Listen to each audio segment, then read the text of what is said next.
If you were married to Shirley MacLaine, what film genre would your marriage remind her of? And how do you think you'd end up dying as a result? So whatever genre Blue Valentine is, as I... Just indie naughties flick. Because we both got big chins, me and Ryan Gosling. And oh, yeah. Yeah. Some would say the similarities end there. I beg to differ. I've seen you stamp a guy's brains out on an elevator. So. Yeah. I've only done that like 3 times, but that's become my thing, and it's hard to shake that off once you do it 3 times. Just like Ryan Gosling, look. Also, I can be effortlessly funny. Most of the time, it's effortful. Yeah, but then the attention does die off, or her husbands would come back to beat me up, and shit, you get killed by all the previous husbands. Probably, and if not ganging up. Yeah, and if not physically, then in spirit. I feel that their ghosts would continue to haunt me regardless of what anyone did. Ah, metaphorically, just in terms of the presence they have in the relationship, but also actual ghosts. But actual ghosts invading me, making me do sexy things with my big pale body. Oh, you gotta love that pale body. He's a pale top. You get power tops. He's a pale top. It's kind of like having butter melted onto you. I thought you were doing Carrot Top, or he's Pale Top. He's got brown hair, so it's not. If you were Pale Top rather than Carrot Top, would your impressions be pale imitations? Oh God, let's get on with the episode, you fuck.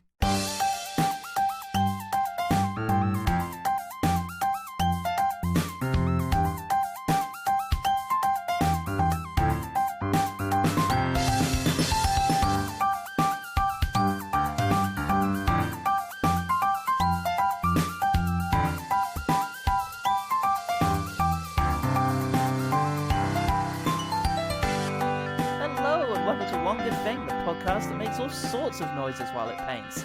Crying mostly. I'm Paul Hopper, Flint Anderson, Benson, Crawley, Salt. And I'm your best mate, Paul. Hello. And it's back to the grind then. It feels just like yesterday when I was coming up with awkward verbs to describe how we interact with Recommendations Month. And now here we are, ready to jaunt nudefully through its bountiful fields. Yeah, I'm going to break out the adverbs this month. Well, speaking of completely nude, this is a recommendation from our fantastic beacon of wit and integrity patron, Mark Reid, who, as it just so happened this week, upped his patronage, pushing over the milestone for D&D Roulette. So it's going very, very well. I feel like we're at the end of the episode already, so this is feeling very good for me. Mark Reid, we saw him once in the market, down Lewisham Market, peddling his wares. Yep. Oranges, he said, various fruits of all kinds, and we went over and touched them and went, wait, these are made of wood. And before we could even say the material with which they were made, he was gone, as were our clothes. But we had a little note in our hand to say, what a way to go, 1964. And we interpreted that, I hope, correctly. Because, yes, he has giddily recommended 1964's Critical No Man's Land. What a way to go. Yeah. Shirley MacLaine, the sexiest gal in town. She has 6 times the manpower of any girl you've ever known. And just to prove it, 6 of the greatest guys on the screen go, go, go right out of this world with her in What a Way to Go. Wow. Shirley MacLaine is my wife. Wow. What a way to go. She's my wife. What a way to go. She's my wife. What a way to go. She's my wife. What a way to go. She's my wife. What a way to go. She's going to be my wife. Oh, what a way to go. Yes, Shirley loves them all and marries them all in the freshest, funniest, most fantastic entertainment that ever filled the screen. What a way to go. The film stars Shirley MacLaine, Paul Newman, Robert Mitchum, Dean Martin, Gene Kelly, and Dick Van Dyke. It was directed by, holy fucking shit, J. Lee Thompson. Oh, wow, him. Oh my God, that's insane. So, this movie has been on the recommendations list for about 3 months because we're bad. We're a bad podcast that doesn't respect its fans. I think it's been about 3 weeks, actually. I think we actually Has it been 3 weeks? We had a really good turnaround with this one. Mate, it's only been 3 weeks. Oh, fucking hell. Somebody kill me. But, no, okay, 3 weeks, that's fine.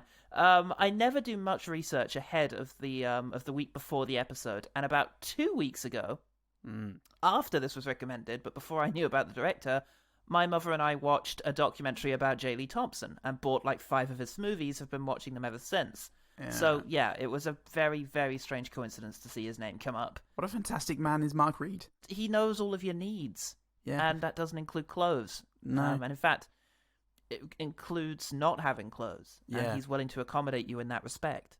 It's quite nice because if you if he does show up and he goes to send a threatening message, he can't say like, "Hey, nice pajamas," because he doesn't know what you're wearing. It's not actually that threatening. Yeah.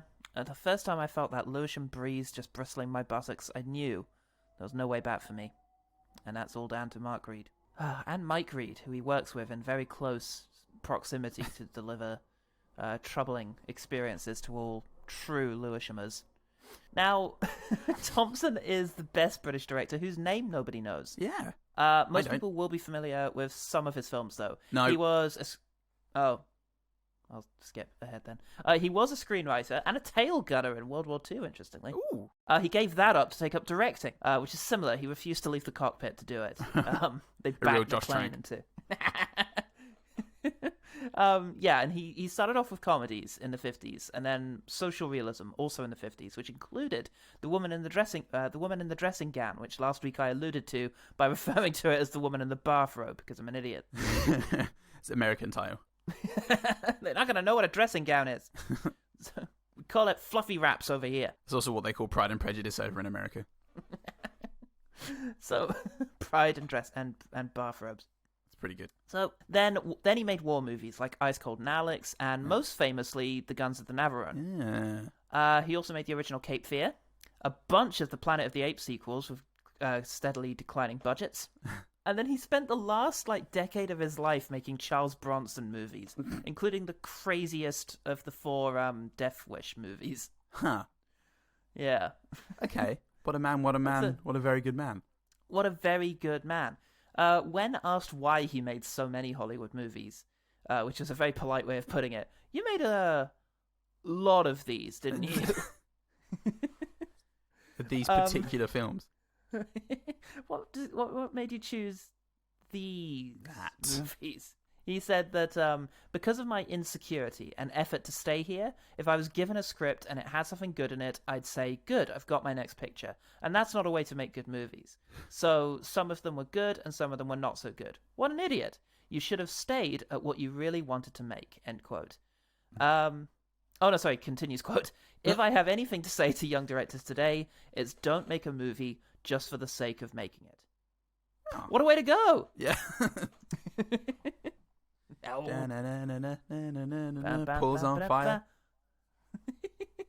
Oh, God. Well, actually, the production of this movie is even sadder than the last few years of Thompson's career. Oh. Marilyn Monroe did a lot of the work early on, planning to star in the movie, including getting Gene Kelly involved and approving Thompson as director. And she built all the sets, and she painted it all pink. No one asked her to. They had to write it into the movie hastily. And then she died. Oh, shit. Yeah, whoops. Then it was going to have Brando, Sinatra, and Niven, and maybe even Steve McQueen in it. Ah. They all died. No, they didn't. But here's a quote from Wikipedia. According to Mitchum, Frank Sinatra had wanted $500,000 for 2 weeks of work, so they offered the role to Mitchum instead. I like the implied causality there, that sentence. He wanted $1 million. Mitchum was hired the next day. And he went on to give birth to Crispin Glover. Oh, you see. Fuck me. He really did steal all of his power. Modesty really does breed greed. Oh, what an asshole. Critics reacted to it like an inheritance of a mere $150 million. Nothing. Just absolutely nothing. You can't get a can of Coke with that around here. But Bosley Crowther over at the New York Times said... 1960s author Bosley Crowther. Bosley Crowther. Get me Bosley on the phone right now. J. Lee Thompson's direction has failed to coalesce a good, firm farce. I love a good, firm farce in the morning, Paul. He lets the whole thing flap wildly, and that's no way to make a film. You can't make a film like that, Paul. Not flapping wildly. You can't let a film flap. What? You tell me a single film that's flapped. Go on. The Jazz Singer? I was trying to think of a movie that might have flappers in it. No. I don't know. I mean, I don't know. I guess that might Suffragette. There's so much flapping in Suffragette, the musical. Public, meanwhile, found themselves 3 times as rich as the day they gave up.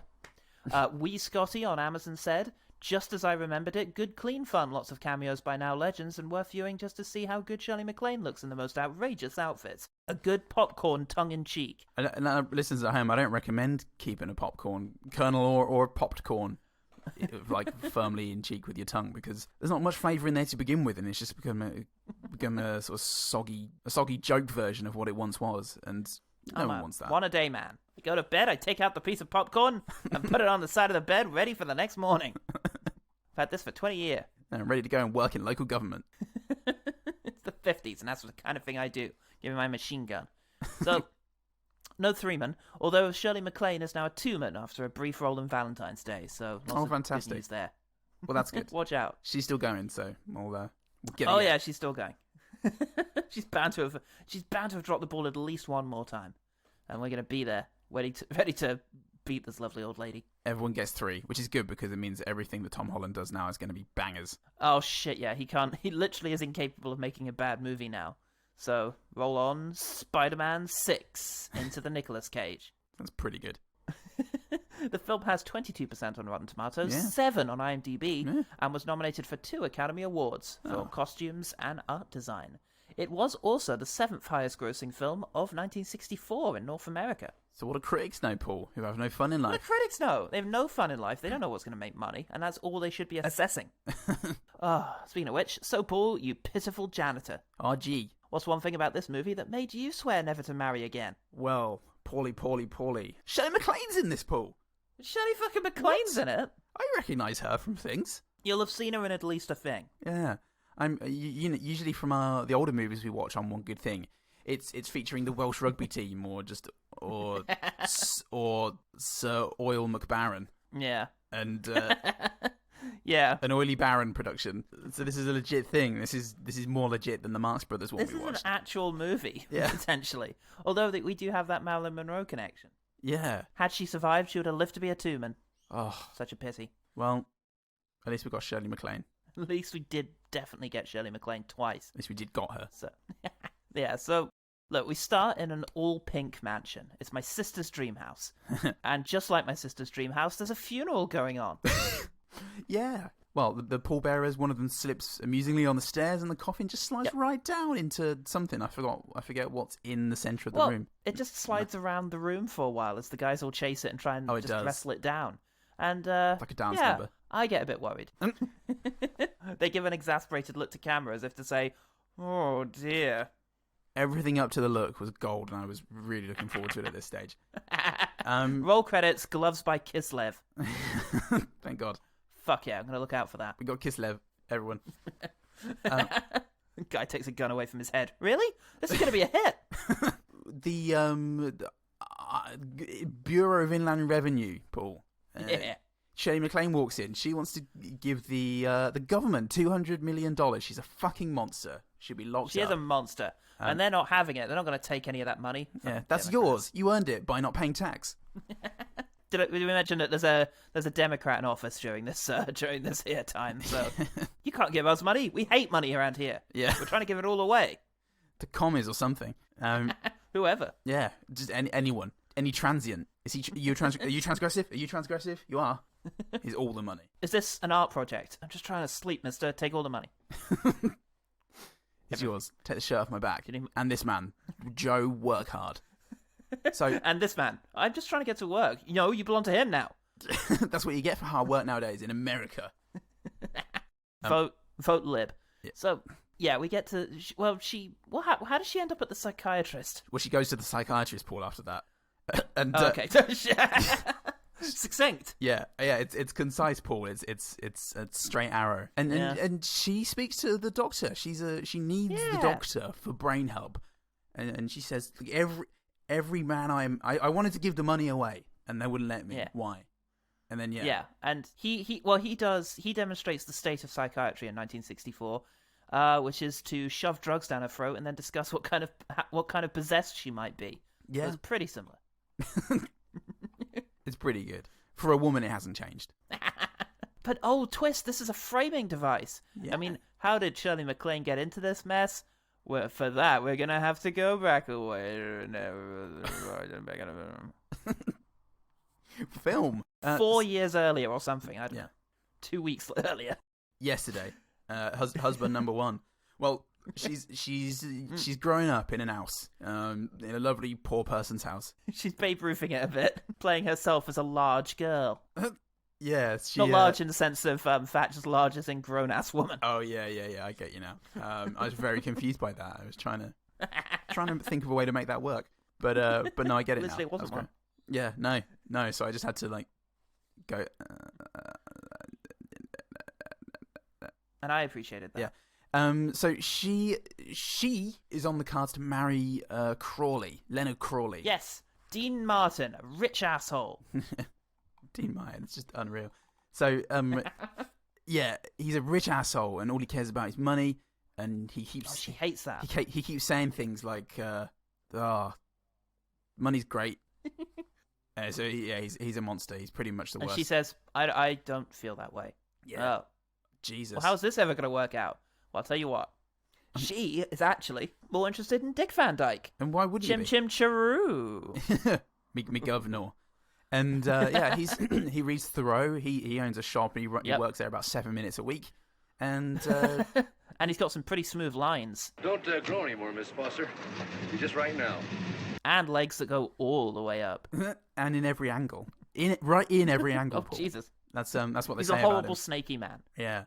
So Dean Martin gives him a dressing down several times and splatters him with mud and says things like, money's great, rah, rah, rah. And none of this seems to impress MacLaine. Weirdly. Very weirdly. We've all seen films, Paul. This usually works. What kind of 60s gal are you? It might be the 50s right now, but what's going on? Do I need to hit him harder? I'm really scared. So, yeah. She's into Van Dyke, but she's going to play it cool, so she swims out to his boat in her underwear. Yeah. It's and it works. They talk a bit about Thoreau somehow. and yeah, she tells him she loves him even if he is making $1 a week. In fact, the fewer dollars the better. And exactly. Yeah. Yes, she likes it. She likes his laid-back attitude and commitment to the Waldonian simple life, Thoreauvian simple life. In other words, she's physically turned on by poverty and failure. And, Fuck yeah! Where is she? This works. Good news for the rest of us, hey? Yeah, thank God. Yeah. So now's the time in all 60s films where we parody silent movie era japes. As I look back on it, I see our life together as a wonderful old silent movie. I was thinking this could do with being less subtle. It's a spoof, Paul. Spoof isn't subtle. It is a spoof. That's what I learned. Oh, that's what I learned from Epic Movie. So, cutting back to they're married now, but cutting back to the 60s, the waistbands are getting pretty high, Paul. Yeah. It's getting untenable. Better smoke more cigarettes. A pair of jeans in this. There's a pair of jeans in this that could easily double for overalls. Weirdly, that's it could very well just be a 90s film. The key is they got sweatshirts and they tuck them in. Fuck yeah. No, they don't, because Dick Van Dyke, and God, not before a lot of really important things happen. He well, Martin shows up and sees if he can piss her off into coming back to him. Yeah, it's worth a go. It's worth a go because it does work, and that makes Dyke snap. And he can't stand the stress of it all, and he becomes a successful businessman. Yeah, every woman's nightmare. But he gets too busy, Paul. He's working pretty much 24/7, leaving Shirley MacLaine to just sort of waft around the house in a negligee. Yeah, like a sexy fart. Can't even pick up a book. She's that bored. Can't even. Yeah, so bored. He channels Norman Wisdom, Jim Carrey, and finally Lee Evans, and that's when you know he's fucking dead. So derivative, Paul. Yeah, and he dies. The words just goes to show a bit of hard work never killed anyone. The last words that leave his hard working lips. It's hard working, hard smoking, hard loving. Yeah, lips hard before he drops dead. Yeah. So no more Dyke. We come back to the framing device, and just like that, it stops being funny. I disagree. For now, we've got more guests coming. Husband number 2, we're in Paris in the 60s. It's pretty fucking hot, Paul. It's pretty fucking great. And speaking of hot, here's Paul fucking Newman. Jesus Christ. Yeah. I mean, you'd see a technique like that, it just wipes you out. I'd go away. What is it? What is it? Innocence. Van Gogh had it. But he had to chop his ear off in order to free himself. Free himself from what? Intellectual hang-up. She meets Paul Newman, who is a filthy French artist, and she has it off with him, just like we all do at some stage. Paul Newman or a filthy French artist? Because I've got to say, it's been both for me. I've yet to experience Paul Newman. I've waited for him to come into my life, Tommy Lee Jones style, but it hasn't materialized yet. The time that Tommy Lee Jones came into your life. But they have it off, and he, again, she inspires him this time, actually, into like the method of making art, which involves a multi-limbed contraption. Yes. Which paints to this, like, it's like a motion sensor. It's like one of those daffodils that dances. Yes, he's an artist, and he's got his wacky art friends, a monkey, a terrorist, and a crazy man made of wires and metal of his own design. His name is Larry Flint, incidentally, which is odd, but not odd at the time, just now. Yeah. They do a spoof of a foreign art film with all the baguettes and nudity you could ever want. Love Jabbing at the hindquarters with a dripping baguette. And yes, she's enjoying being poor again. I feel like more people would if they just knew they didn't have to be. Yeah. Just you wouldn't take him up on the offer, always. You'd just be like, well, it's nice to know it's there. Let's have a poor day, darling. Let today be poor day. Oh, please. Let's live like Pops. So she has the idea to put on a record, and it kind of inspires the crazy machine. Yeah. To make a new kind of mess that's considered good. Yeah. Because I don't know. I can't fucking tell or keep up with that. Tell. Jesus Christ, especially not as I'm at least 70 years behind, so even this is well ahead of me. Yeah, I'm thinking Turner's a bit much, a bit new, a bit flash. Oh Christ, how's that happening? Yeah, he manages to sell the painting for some serious baguette money now. Yeah. But he's ruined as a prospect because he's automated the artistic process in the name of money, very much like Thomas Kincaid. Cool. Now that's going to take a while to trickle through, so don't you worry about that. Okay, just know it's fresh and it's exciting and it's bold. Finally, someone is taking a swipe at Thomas Kincaid. Hopefully, it's not as new as Turner, because I can't stand that upstart. He gets murdered by his machines, and she ends up even richer. Yeah, and anyway, that's continuing on. Husband number 3. Ooh, are we going to go back to the psychiatrist's office? Oh, thank God, it's Robert Mitchum. He's here, and nobody's ever said that before. I was sorry to read of your loss. I saw you at one of your late husband's openings. I didn't buy anything, though. I don't like his paintings. Well, I don't like your airplanes. Where are you going? New York, Miami, Irkutsk, any place you'd like to go. I just flew in from New York this evening for some party. I stayed about a half an hour, and if I'd had it, I don't like parties. In trying to fly back to America, she bumps into Robert Mitchum, who is playing, bums a lot. What's his name? Howard Hughes? Charles Foster Kane? Oh, what his actual name in the movie? I don't know. The character name, yeah. I have no idea. I thought you were going for the archetype. He's a rich asshole who orders for the lady like a douche and makes fun of her a bit. But so he's an asshole, but he is also kind of unhappy. So go on then. Yeah, all right then. He's like Bruce Wayne. He has a moment. They have a moment on the plane. It's nice.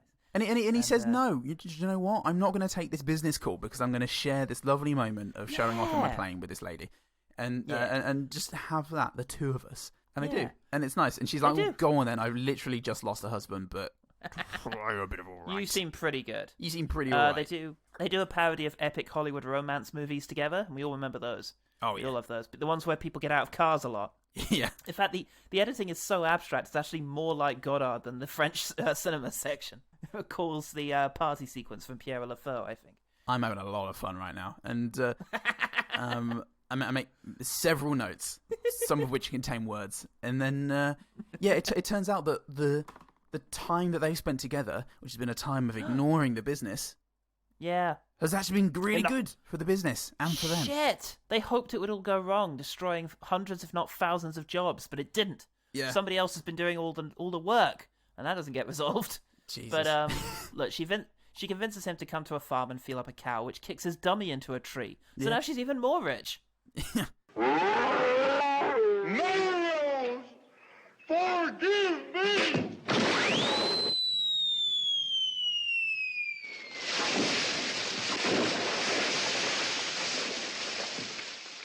So that works. Yeah.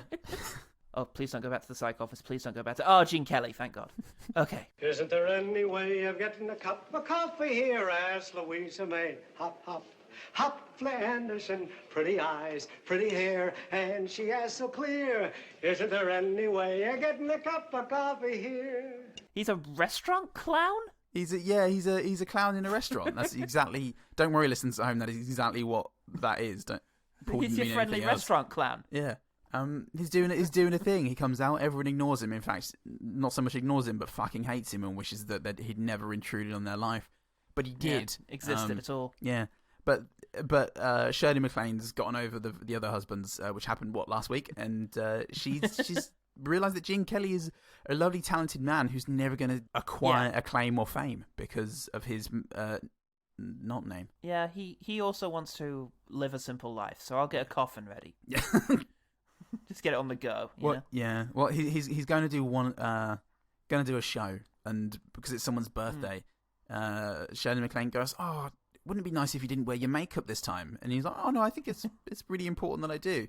And she goes, yeah, okay, stupid bollocks. And she talks over him to the manager. And he's like, yeah, sure. And Gene Kelly goes, no, I really think that it's great. No makeup. Out you go. And he goes out. Do it. He goes out and does his Bing Crosby impression. And everyone realizes it's Gene Kelly and shuts up. And that's the end of it, really. Downhill that's from the end of it.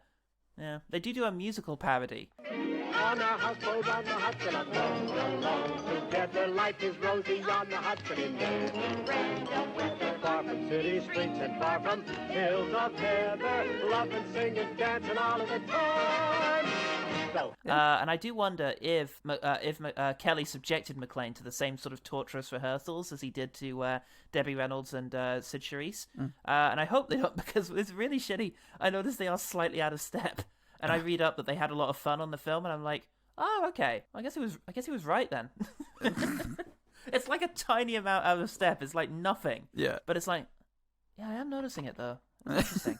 What maybe in Singing in the Rain or in this? In What a Way to Go. I could tell that he didn't make her rehearse this for 7 years. Oh, okay, right.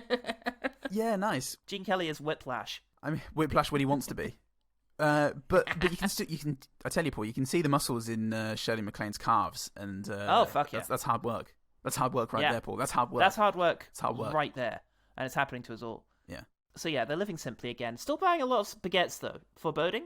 Are baguettes like this movie's oranges from The Godfather? Or red in The Sixth Sense. Oh god. But look, a bunch of utterly impenetrable newspaper headlines apparently indicate that he's becoming a big star. I can't tell how you feel about this. I think I told you at the beginning that this plot was going to be sassy. But you did warn me of a sassy plot, but such is the power of your sass that it's overriding my my confidence. The headlines were stuff like bingo, bongo, bingus, bongus. Yeah, it was fantastic. It was like Simpo, that Simpsons episode. The Simpo episode. We did it on what's it? Simpsons Index. Listeners at home, go and watch those. Listen to those. Yeah. Watch them with your ears. I find that's better. Just take your headphones off and watch them on the table and imagine the kind of episode you might be listening to. It's great. Oh, Christ. He's going to be in a big flop, which parodies Cleopatra, which came out the previous year of this film. It's a timeless reference. They almost directly reference Richard Burton, right? Yes, they talk about the Welshman. The Welshman. He gets trampled to death by adoring fans and stock footage. Yeah. And, back to the framing device. Yeah. But twist, Dean Martin is a lowly janitor now. Oh, my God. Holy shit. You're the custodian here. What? Now, Louisa, let's call a spade a spade. I'm the janitor here. Oh, how awful. Oh, no. I deserved it. You know, poetic justice is called. So she gets off with him. Yeah. And they have a few frightening children together. Yep. And settle down onto a farm. A shitty farm. humble farm. Just a shitty farm called Amazon.com. The end. It's that they actually strike oil. The end. Well, it's not actually their oil, but they could have ended on that gag. Yeah. Yeah, it would have been a really dark way to end it. But it's not just their oil. her crying and sobbing. So they're fine because they're broke and will be forever. Yay! So, Paul, what do you make of What a Way to Go? Oh, I quite liked it. I thought it was quite fun. It was fun. I thought for the most part it was a really serviceable spoof and had loads of really funny, silly moments that had me tittering away. Tittering. Oh, it's going to be quite a long quickfire list, Paul. So it's when a spoof really works for me. It's just full of silly little moments, like 2-second moments. Keep the jovial or the amusement above a certain level, and it just keeps like knocking me up and up and up, and just keeps me at a good level throughout. And this movie pretty much did that. There was I feel like it was about 10-15 minutes too long. There was. Yeah. I think once we got to the fourth husband. Yeah, and I thought, oh boy, even though I love Gene Kelly and watching him was just wonderful, I was just thinking, okay, could have done with just pacing this a little bit better. To keep it going, but it's, to be honest, especially compared to some of the stuff we usually have to watch. The Texas Chainsaw Massacre remake. Definitely better than that. Yeah. I mean, it's. I'll tell you this, Paul. It's better than Texas Chainsaw Massacre 2003, and it's also better than Texas. I say this is better than the Texas Chainsaw Massacre with Matthew McConaughey in it. Oh fuck! And I don't say that lightly. No way. I say that heavily. That man was like Robert Mitchum and Gene Kelly rolled into one. And you don't want that. You want them spaced out over a course of a movie. Yeah. Opposite ends. Yeah. Please, just bookend it like their own framing device. I don't have too many criticisms, to be honest. It was just like too long, and some of it was a bit... Some of the jokes didn't land, but for me, the majority of them did. And I would say the ending, the last 10, 15 minutes, probably it sagged a bit as well, and it kind of lost its... It lost a lot of its drive and focus, whereas it tried to like figure out the end. But yeah, pretty good. As I went to type this movie's title in to look up something, I accidentally wrote "At Long Last Love." Okay. And I actually have very similar feelings about this film. I enjoyed it. I found it really charming, and I thought it lived off of the charms of the cast and the ability of Thompson as a director, which I thought did shine through. His unusual sort of camera movements and big ambition to the whole thing. Yeah. I had issues with the script. I like the concept.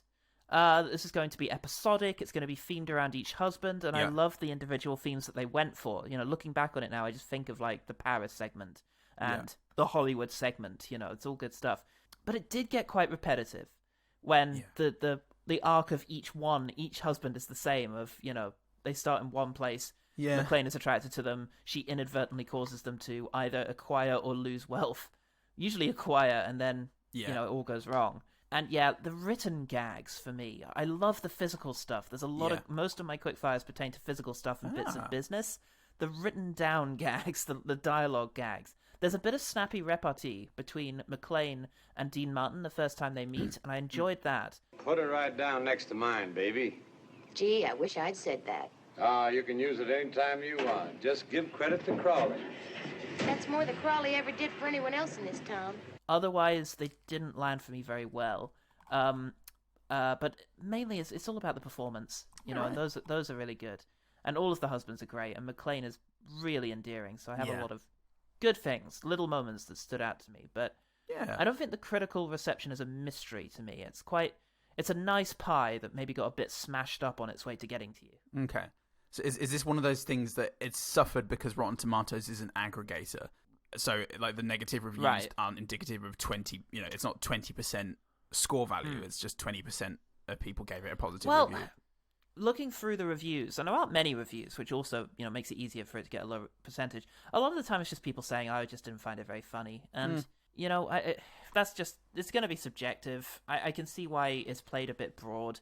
And I can also see kind of how a lot of the reviews are from the last decade or so, but I could see how back in 1964 this would have seemed a little old-fashioned, because that's the year of Mary Poppins, you know, Cocour's My Fair Lady, Dr. Strangelove, the Umbrellas of Cherbourg, and the incredibly strange creatures who stopped living and became mixed-up zombies. So cinema was moving on. Oh, yeah, it was really going places. Times had moved on. This feels like kind of a 50s movie, which is very charming now, but maybe at the time it felt a bit old-fashioned. Yeah, okay. That's fair. I will say a lot of my quickfires are the written comedy as well as the physical stuff. Great. There was a lot. I'll be glad to hear those. A lot that I liked in there, and we're gonna have a lovely old recollection of this movie, Paul. There was something I wanted to say in the middle of everything you were saying. Sorry. Do you want to say it again? If you just say your entire point again, verbatim.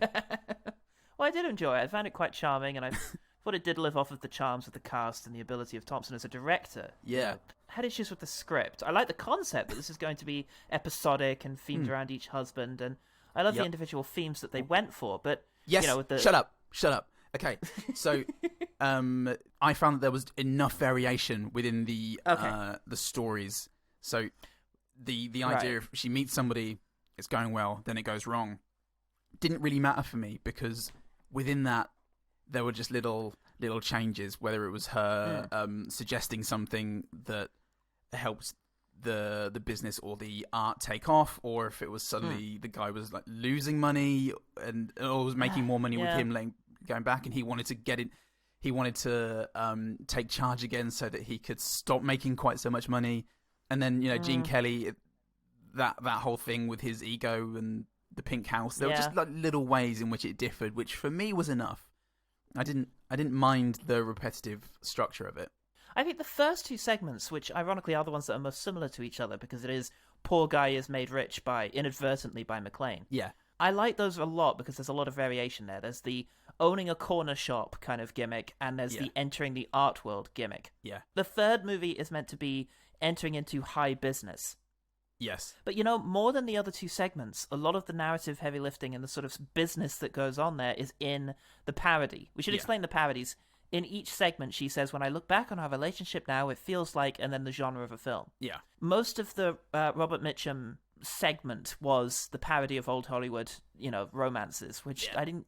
Yeah, which... There's not a lot of her living that life. No, it had an anti-comedy feel to it, that section, and I as I thought, oh god, this is going on a while, it then got me in the end, had me on side. Okay, yeah. It crossed the line twice kind of thing. Yeah. Okay, well that's good, but yeah, I could have done with more sort of poking fun at the absurdity of the high business and high society kind of situation. Sure. And then the fourth segment is your Hollywood segment. Yeah. So, and again, it's just... there were some fun bits in there, but yeah, it did get a little repetitive for me. Nevertheless, there's just so many fun moments that we can draw out from this. So, how about we start doing that? Let's bloody do it. Yeah, go on then. Quick fact. I did like the when the pallbearers are taking the coffin down the stairs. I enjoyed the first slip because it was a very contained, like excellent physical slip, and then he like reins it in and is just straight as a rod, whilst in like reaction to that. Straight as a guy named Rod. He's Rod Straightly, everyone. He's back. I thought that was great. And I had a little flicker of, is this going to have some good physical comedy in it? Okay, cool. Fuck yeah. I'm up for this. Yeah. Bring it on, old Kellers. Old Kellogg's dancing jeans. I've got a couple of general ones here. The first is that so many of Shirley MacLaine's outfits are great. Yes. I really like her widow outfit with the beautiful silver shining pin, and all of the Art Life ones in particular, but especially the jazz painting dress. The dress that's based off of one of his paintings that was produced by a jazz record. Oh, yeah. That was great. Yeah. Love that. Excellent. Shirley MacLaine, she looked amazing in quite a lot of different outfits, especially the big Hollywood like genre joke thing. Oh, yeah. She just keeps stepping out of cars in all these different outfits, and there's one incredible backless one as well. Oh, yeah. Victor Stephenson, the psychiatrist. I don't know who played him, but I looked him up. He was in like American television. Mainly. Robert Cummings. Bob Cummings. He was in the Bob Cummings Show. And Dial M for Murder. So. Yeah. He was Mark Halliday. You carry on. I'm going to find out if that was the actual... All right, great. The man who dialed M for murder. Well, it's a good thing that Paul's distracted our listeners at home, because I'm going to give a spicy take and say I really like the framing device. Well, not necessarily the framing device, but the actors within and the comedy within. It had some great moments. I thought Victor Stephenson as the Doctor was wonderful. Fantastic man in a fantastic suit. When Shirley MacLaine is getting really worked up and he gives her like a Valium or something to calm her down, and there are these huge pink discs of tablets, and without knowing anything about the movie at the time, really, she goes, "They're pink pills. My husband was pink." And how surreal that seemed to me at the time was wonderful. But then in the same moment, after she's taken one and she's starting to calm down, he just holds the box of like Valiums in front of him, and there's a very, very slight little on his face, and then he just pops one in his mouth as well. It was a really great moment. Of course, Mark Halliday. He played Gene Kelly's boyfriend, kind of, who is the sort of red herring setup for her potential murder. Fantastic. Anyway, my next point. The psychiatrist. Jesus Christ, he was rubbish. He was just doing this, like, Jack Lemmon knockoff thing. It was just the worst. God, only an idiot would think he was good. An idiot and probably some sort of physical attacker, as they call them. Physical attackers have been unveiled. Yeah. Unveiled? Fucking hell, I can't say anything. Crazy, mate. Anyway. Yeah, no, I mean, I haven't had my good thing yet, so... Oh, cool. Yeah. Go ahead. Doctor's hair was nice. I couldn't look above his ridiculous face. But yeah, maybe it was nice.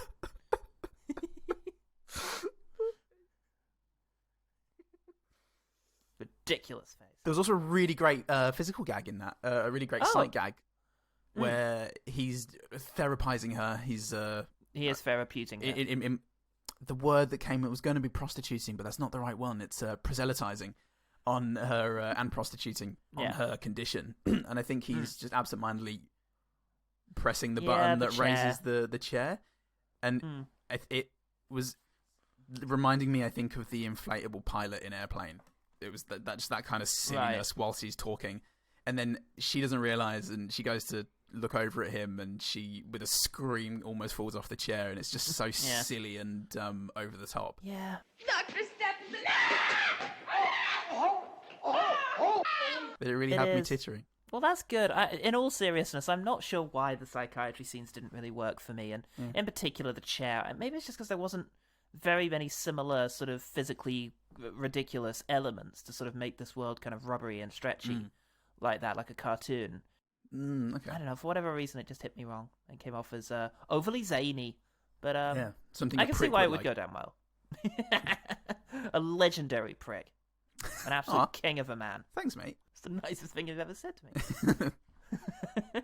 I really did like MacLaine when she contrives to go by well, at first I thought it was very obvious that she had just stripped out of her dress and swam out to Dick Van Dyke's boat. Because I thought that this scene was immediately following the preceding one in which she was in the car. Oh, okay. And she just appears out of the water and says, "Oh, imagine hiding in here.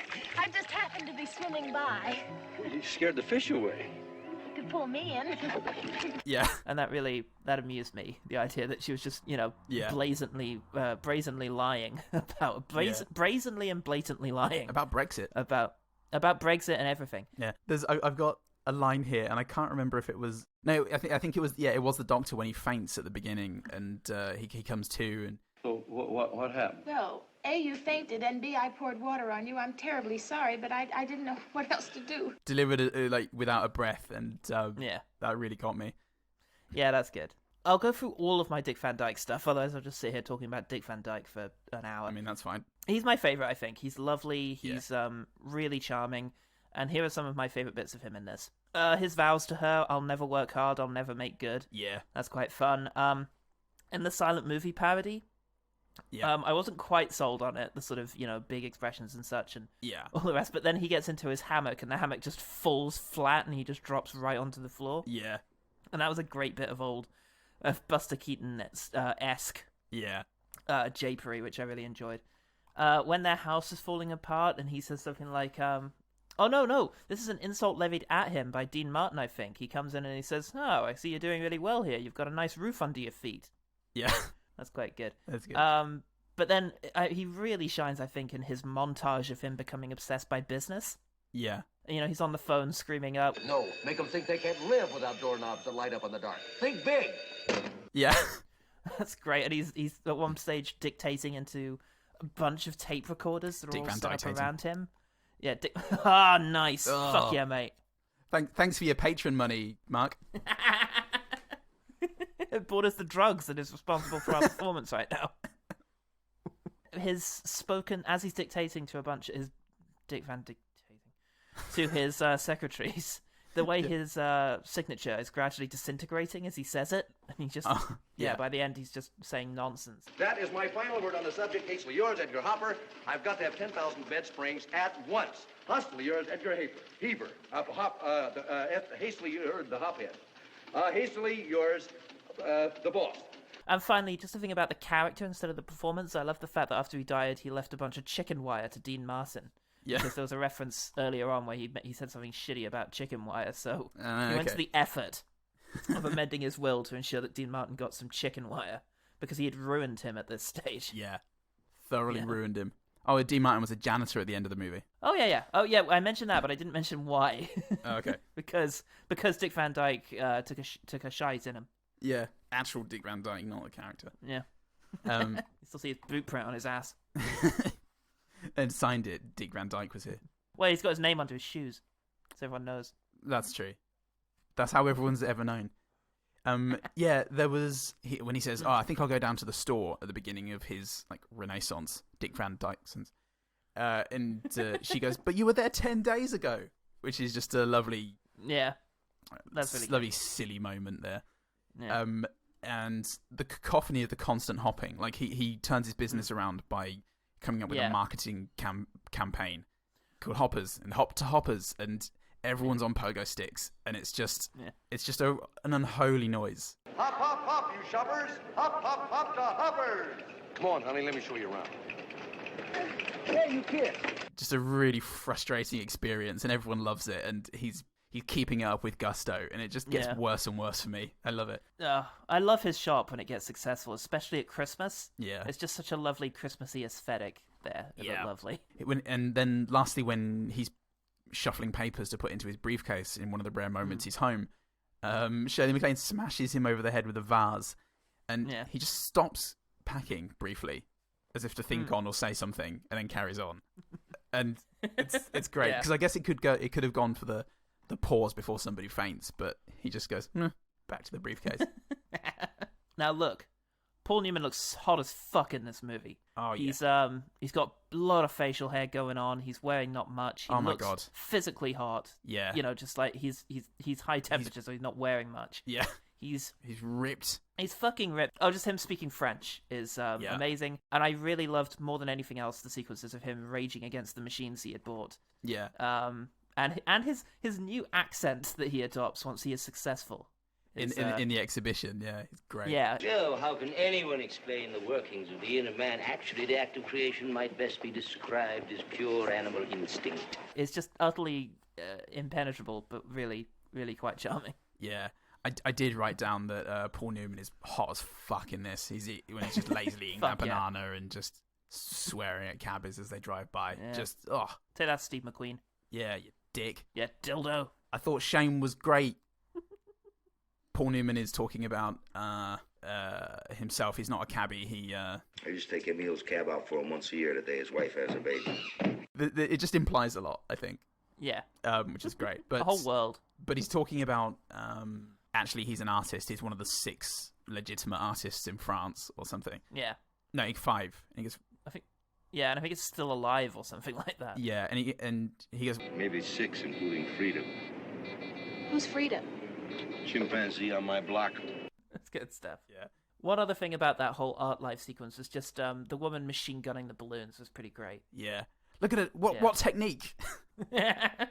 And she just whips out a couple of pistols and is just firing happily at these balloons full of paint. Yeah. That's great. Very silly. I loved the multi-arm contraption.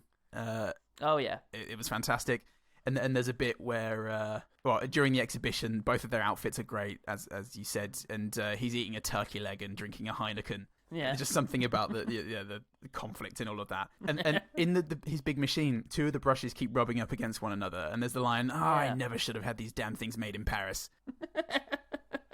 Right. Oh, I see. I didn't get that at the time, but I see what they're saying now. It's just great, silly old humour. Yeah, that's good stuff.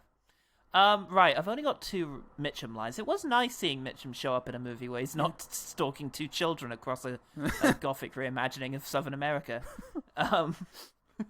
Or terrorizing Gregory Peck in a gothic reimagining of Southern America. He has a type. Nevertheless, he's in this as the sort of playboy, I guess. Yeah. And there is one scene where Shirley MacLaine imagines him at an orgy. And it's very strange and a bit quite full on for the 60s. But there is a moment where he turns to some woman and says, "What are you doing after the orgy?"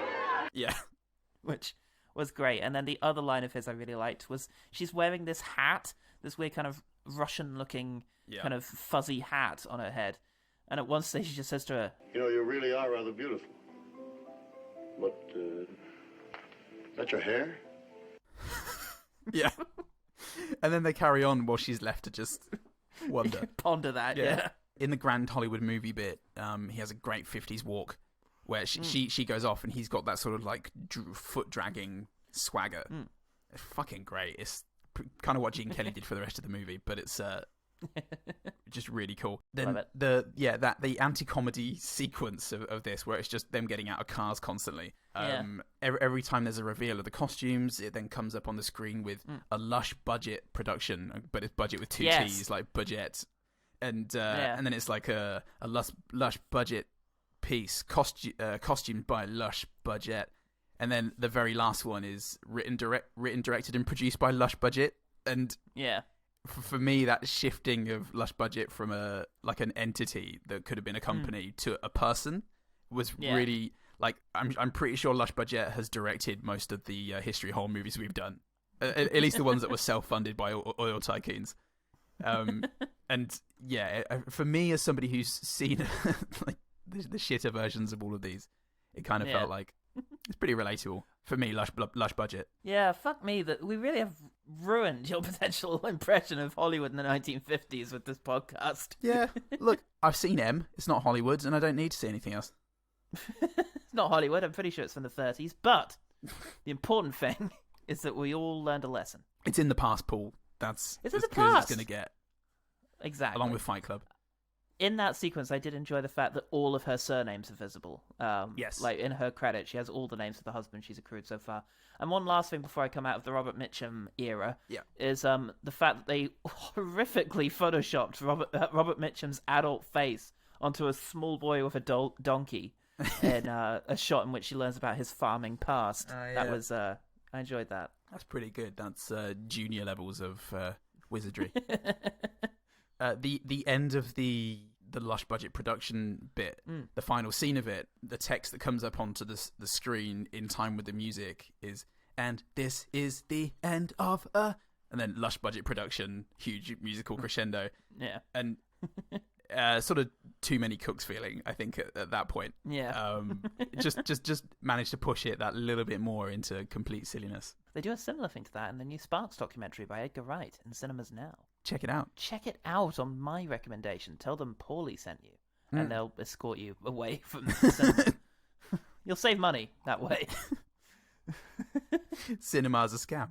We're not having another one of his people shitting here again every time. God. So, Gene Kelly sings immediately when he's introduced, and I love him. Yeah, can't resist. Cut, Gene, can we do that again, but speaking it like the script says? No, Gene? Never. He's absolutely never.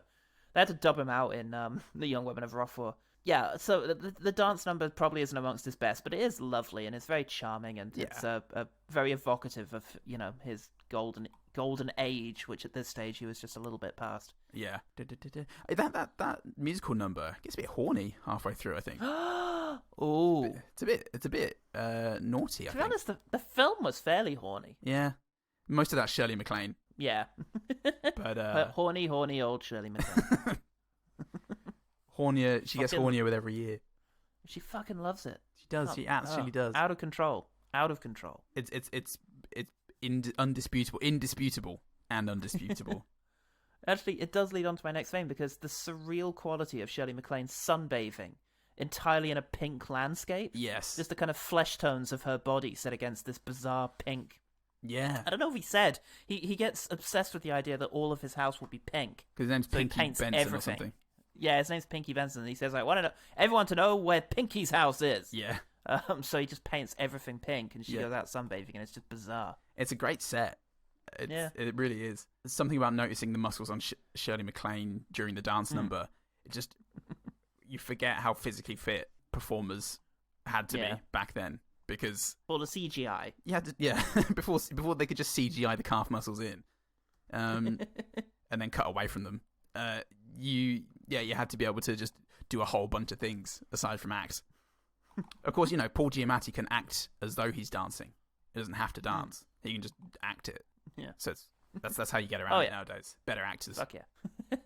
It's going to shock you. It's from the psychiatry sequence. Yeah. It's a line of Shirley MacLaine's, and it's at the end of the entire film, after all of the entire story. The saga has been laid out. Yeah. And she says, well, you haven't said anything for the last two husbands. Yeah, okay, yeah. That's good. I like that. That is good. I like the line of the doctors. Well, that's a very strong emotion, hate. Say, I think...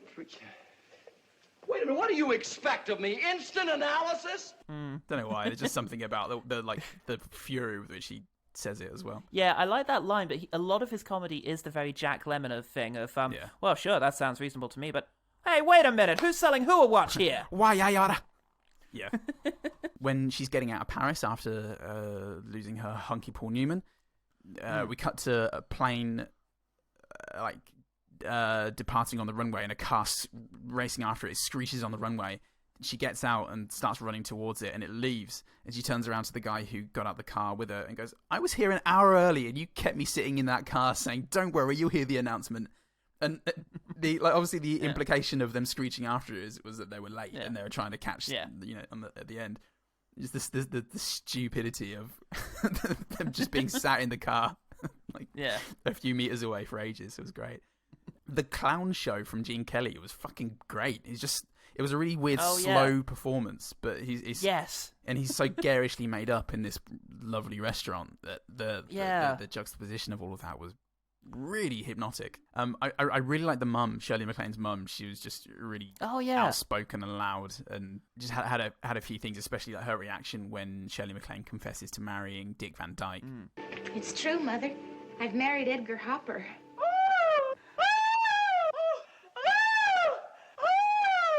Yeah, I thought it was overbearing, intentionally so. On the date she goes on with Leonard Crawley at the beginning, the first thing he says to her, is, put it right down next to mine, baby. I'm like, telling her to take a seat. And she goes, gee, that's good. I wish I'd said that. And then the next thing he says is reminding her that her mum is due a payment on a fridge that she bought from Leonard Crawley.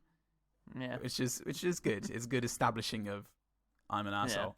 And then, my last thing then is when Pinky Benson is dictating to his cronies everything that he wants to happen. Oh, no, it's actually in the will reading, I think, that he wants this Pinky Benson museum that'll be 100% pink, with the exception of a giant gold replica of my larynx. Yeah. Which is a very good line. It's a very silly idea and quite evocative. Good stuff. Yeah, that's it. Brilliant. Well, there you go then. That is... At Long Last Love, what's it called?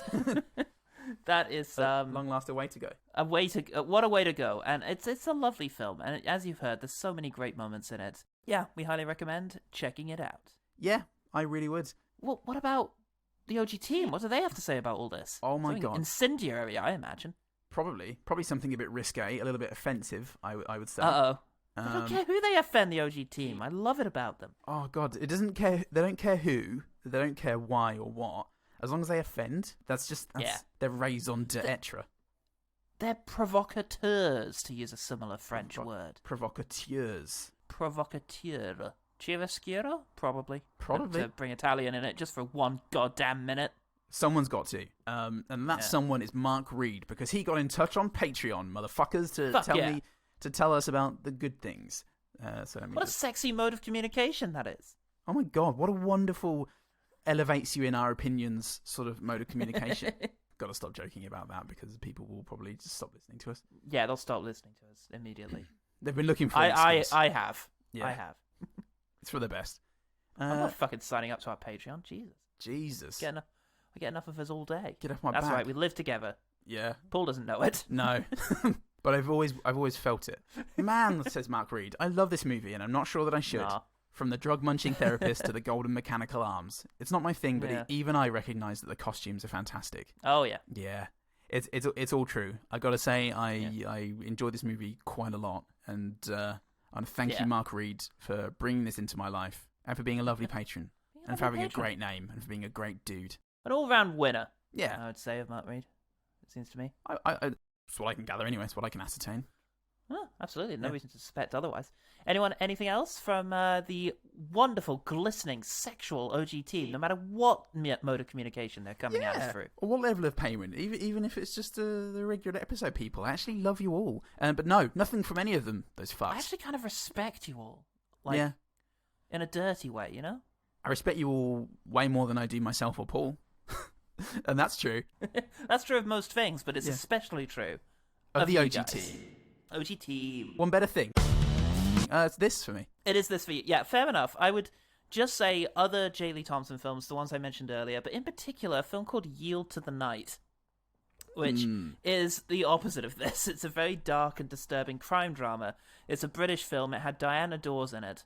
And it's a very kind of fairly bleak but very engaging kind of movie. She has killed a woman. We don't know why, but she has killed a woman, and she is on death row for this. There's the possibility of reprieve, and it's just about her weeks spent building up to the possible execution. And it's just stunningly existential. I mean, my God, I got real Albert Camus, The Outsiders vibes watching this. Just the things that she thinks about and the way she reflects on her life in this very dramatic way. It's really quite extraordinary. It has the worst poster I've possibly ever seen. My God, it's just amazing the way that they decided to market this in America. First of all, they decided to call it Blonde Sinner. That the tagline reads, "Here she is, Diana Dors." Yeah, Jesus Christ, how misleading, because this is a very terse but also really quite beautiful movie about the value of human life. And it was 1956, and yet very strong argument for getting rid of the capital punishment, which we did 10 years later. Wow, because of this film? Yeah, because of this film, I bet. I'm a historian. So yeah, check out that. Check out all of J. Lee Thompson's stuff. Even the Bronson stuff is probably a laugh. I know that Death Wish 4, The Crackdown is the one better thing. But how can people find out less about Charles Bronson and more about the Pauls? You just got to wake up. You just got to go outside, sheeple. Just got to look up at the sun, not for too long, but long enough to know that you're being lied to by the powers that be. And and those powers that be don't include us, so you got to listen to us because we were there when it all started. We're powerless and therefore trustworthy. Flat Earth, Wall of Ice, all the rest. Yeah, we've heard of them. Song of Ice and Fire, all of it. Yeah. Oh, not his best. But yeah, if you want to get more of those great opinions, some of those world-shattering, ultra-worthy opinions, well thought out, thoroughly researched, delivered straight to you, the sheeple from the Paul. Or you could say people and spell it P-E-O-P-A-U-L. We've had a new brand of male beneath Sigma male, the Pauls. It's the Sigma. We're too manly and too straight for classification. You can log on to Twitter and Facebook at OGT Pod, where you get plenty of cock-destroying memes week in, week out. I don't know whatever any of these words mean. It's whatever you want, guys. It's all very frightening. I don't know. I like to watch movies from the 50s and 60s where things made sense, where women were women, and men were largely drones intended to produce, to sustain the economy. And how that's changed. It sure has. What's its face? I'm Paul Buzz. I'm What's its face. Remember, the one good thing about At Long Last Love, I'm never going to remember this.